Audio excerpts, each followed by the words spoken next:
नमस्कार.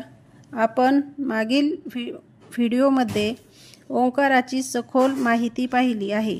तर आज योगाची प्रार्थना पाहणार आहोत. योगाभ्यासाची सुरुवात ही 3 ओंकार व नंतर प्रार्थना अशी करायची असते. त्यासाठीची प्रार्थना. राजा भर्तृहरीने ऋषी पतंजलींना या प्रार्थनेतून वंदना दिली आहे.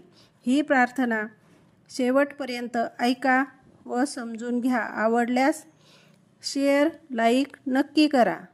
योगेन चित्तस्य पदेन वाचा मलं शरीरश्च च वैद्यकेन योपाकरोतं प्रवरं मुनीनां पतंजलि प्राञ्जलिरानतोऽस्मि.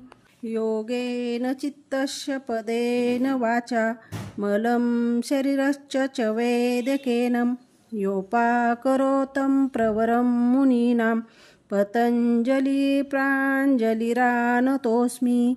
योगेन चित्तस्य पदेन वाचा मलं शरीरश्च च वैद्यकेन योपाकरोतं प्रवरं मुनीनां पतंजलि प्राञ्जलिरानतोऽस्मि.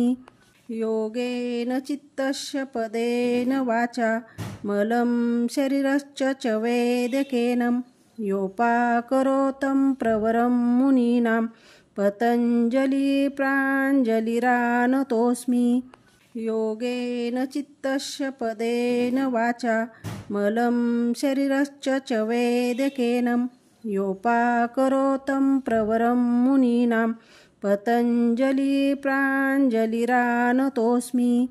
योगेन चित्तस्य पदेन वाचा मलं शरीरश्च च वैद्यकेन योपाकरोतं प्रवरं मुनीनां पतंजलि प्राञ्जलिरानतोऽस्मि.